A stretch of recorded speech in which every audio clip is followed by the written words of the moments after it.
सबको जय मसीह की। यीशु कोने का पत्र। प्रभु का वचन कहता है, पहला पत्रस अध्याय 2 वचन 4 से 8 में जब हम पढ़ते हैं तो लिखा है, उसके पास आकर जिसे मनुष्य ने तो निकम्मा ठहराया, परंतु परमेश्वर के निकट चुना हुआ और बहुमूल्य जीवित पत्र है। 5 में लिखा है, तुम भी आप जीवित पत्रों के नाई आत्मिक घर बनते जाते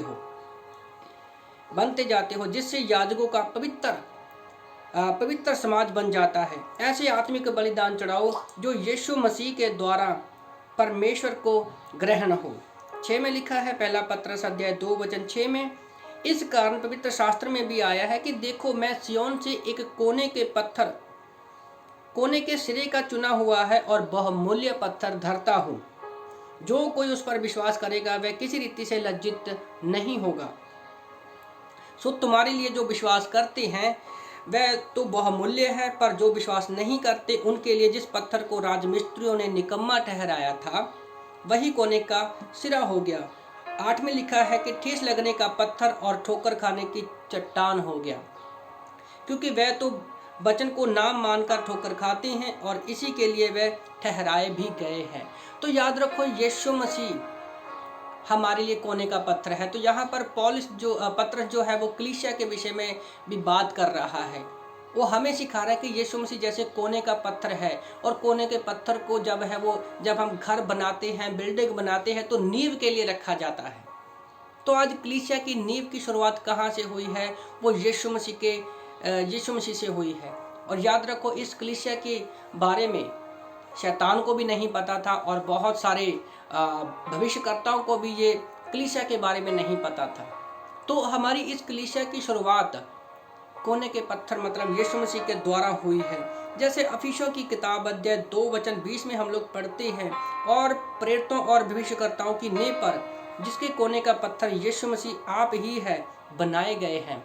तो पुराने नियम में जितने भी भविष्यवाणियां की गई थी यीशु मसीह के बारे में, उनकी शुरुआत कहाँ से होती है? वो यीशु मसीह के बारे में ही है। तो परमेश्वर ने यीशु मसीह के आने के बारे में पहले से ही लोगों को अलग अलग तरीकों से बात की है।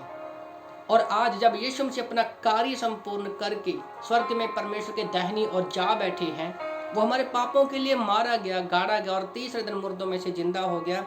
तो परमेश्वर का वचन कहता है, पहला कुरिन्थियों अध्याय 3 वचन 11 से लेकर 15 तक जब पढ़ते हैं तो यहाँ पर पौलुस कहता है, क्योंकि जो नींव को छोड़, पहला कुरिन्थियों अध्याय 3 वचन 11 से लेकर 15 तक जब पढ़ते हैं तो लिखा है, क्योंकि उसके नींव को छोड़ जो पड़ी है वह यीशु मसीह है, कोई दूसरी नींव नहीं डाली। तो आज कलीसिया की शुरुआत यीशु मसीह के द्वारा हुई है। तो यहाँ पर वो कलीसिया यीशु मसीह की कलीसिया की सेवकाई के बारे में सिखाता हुआ बोल रहा है कि यीशु मसीह ने ही वो नींव डाली है, कोई उस पर क्या है अपना अलग से इरादा नहीं रख सकता।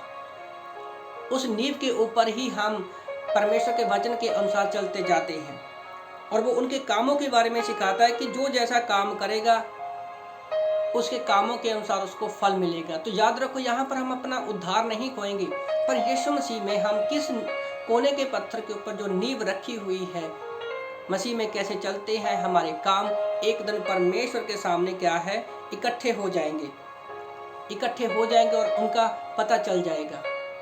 तो इसलिए हमारे जीवन में बहुत सारी समस्याएं, परेशानी, चिंताएं आती हैं।